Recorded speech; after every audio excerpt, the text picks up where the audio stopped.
নমস্কার। সুকুমার রায়ের গল্প সমগ্র থেকে আজকের ছোট গল্প হিংসুটি।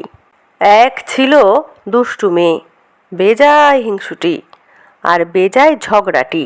তার নাম বলতে গেলেই তো মুশকিল, কারণ ওই নামে শান্ত লক্ষ্মী পাঠিকা যদি কেউ থাকে তারা তো আমার উপর চটে যাবে। হিংসুটির দিদি বড় লক্ষ্মী মেয়ে, যেমন কাজে কর্মে তেমনি লেখাপড়ায়। হিংসুটির বয়স 7 বছর হয়ে গেল, এখনও তার প্রথম ভাগই শেষ হলো না। আর তার দিদি তার চাইতে মোটে 1 বছরের বড়। সে এখনই বোধোদয় আর ছেলেদের রামায়ণ পড়ে ফেলেছে। ইংরেজি ফার্স্ট বুক তার কবে শেষ হয়ে গেছে।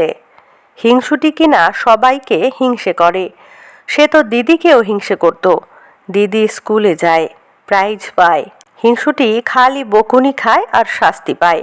দিদি যেবার ছবির বই প্রাইজ পেলে আর হিংসুটি কিচ্ছু পেলে না, তখন যদি তার অভিমান দেখতে, সে সারাটি দিন ফুপিয়ে ফুপিয়ে গাল ফুলিয়ে ঠোঁটটি বাঁকিয়ে বসে রইল, কারোর সঙ্গে কথাই বলল না।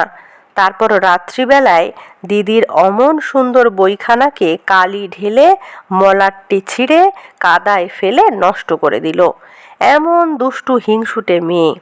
হিংসুটির মামা এসেছেন,